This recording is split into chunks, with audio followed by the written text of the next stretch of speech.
lesson in chapter 4. We're going to use graphs to help us estimate values, and we've got these two new terms which I'm going to show you: interpolate and extrapolate. So we've done the graphing, we've plotted the points. What's the big deal? So our graph's just a nice way of displaying data? Well, yes, and there's more. Predicting a value within a given graph has a name. It's called interpolation, or to interpolate. Predicting values outside the given values of a graph is called extrapolation.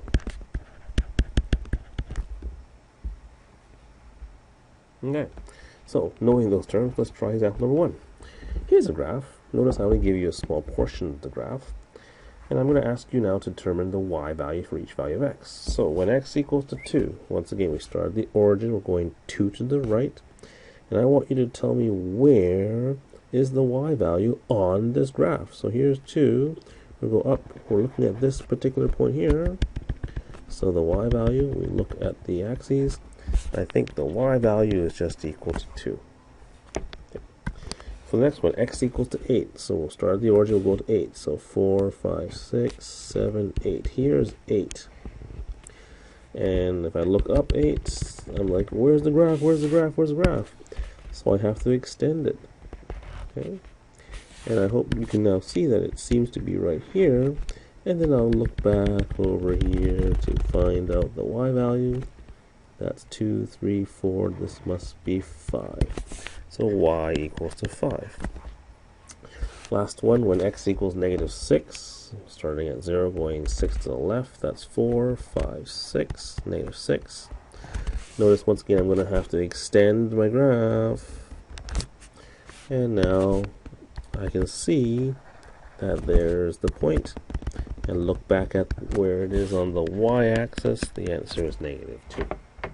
So I've used my graph to help me find y values. The question I have for you now is, which one of these, I, double I, or triple I, did I use interpolation, that was looking within the graph, and which ones did I use extrapolation, looking outside the graph? If you said number 1 was interpolation, you are correct, because I didn't have to extend the graphs. Before number 2 and number 3, I had to extend the graphs, and therefore that's extrapolation. Okay. Using the same graph now, let's flip it around. This time I give you the y value, and it's your turn to give me the x value. So when y equals to 3, I'm looking at 0, 0, going up 3 units, 1, 2, 3. I'm going to now go across to see where it hits my graph, boom, boom, boom. And then I'll go down to figure out my x value. X must be 4. Looking at y equals to 1, I just go up 1 and boom, I already hit the graph. That's great. Do I have to move any way left or right for x? The answer is no, so therefore x equals to 0. The last one here, when y equals negative 2, that's down here. I'm going to look to see where, I guess I have to extend. Now it intersects the line, gotta go up and figure out what this particular value is. That's negative 2.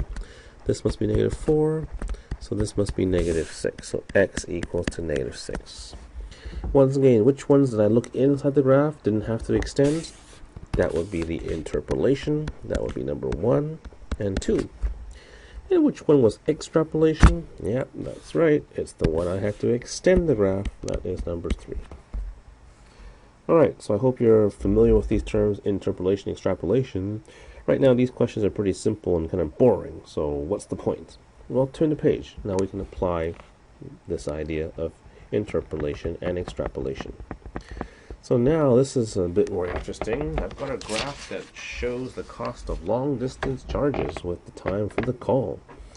So now I want you to estimate the cost of a 7-minute call. I guess we should really look at the graph and see if we understand what's going on. Notice on my independent axis is the time. So going horizontally is the time of a call in minutes. On the vertical axis is the cost. So if I ask you to estimate the cost of a 7-minute call, I'm saying look along the x-axis for the time of 7. Now go up to see where it actually hits the graph, and then tell me the corresponding y value.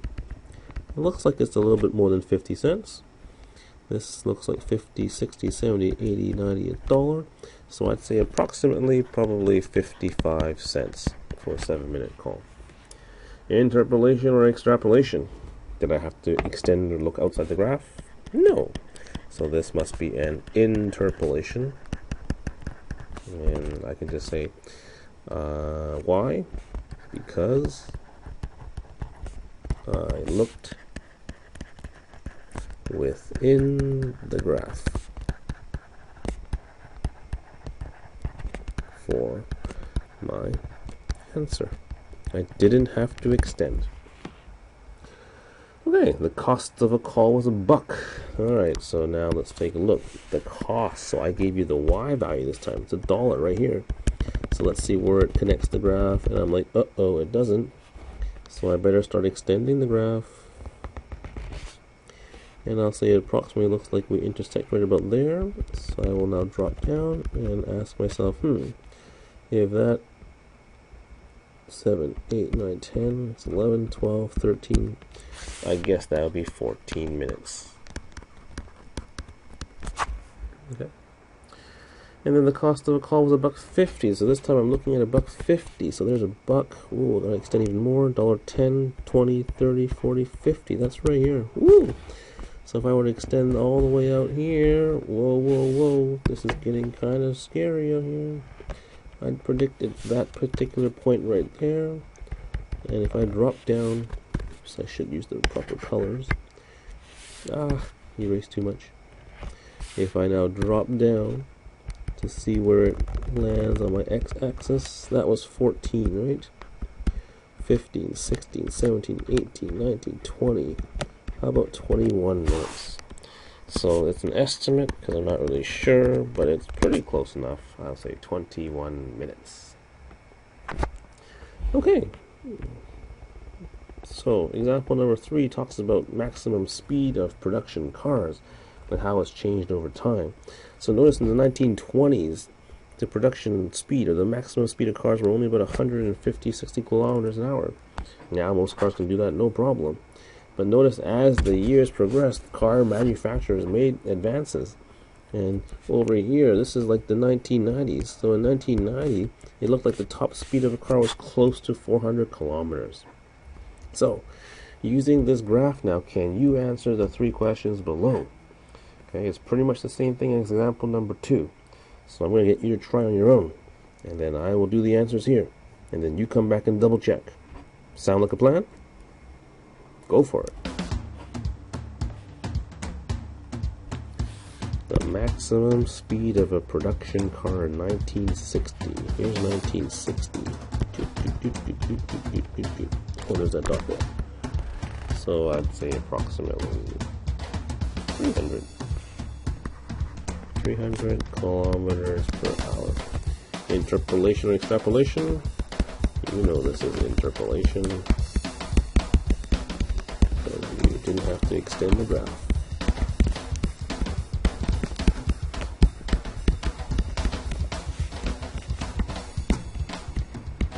Just had to look within.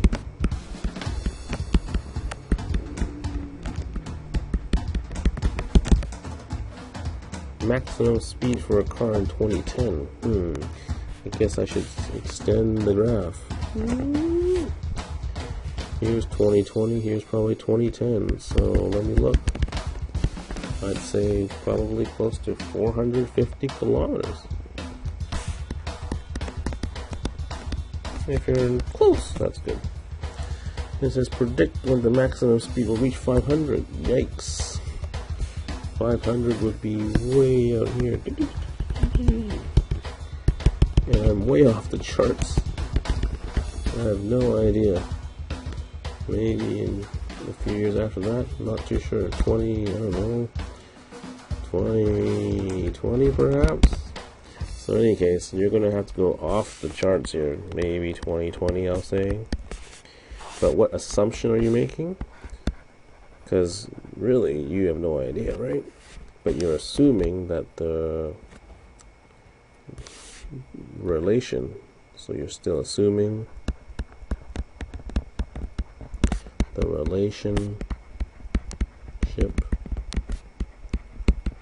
between the maximum speed of the car and its production year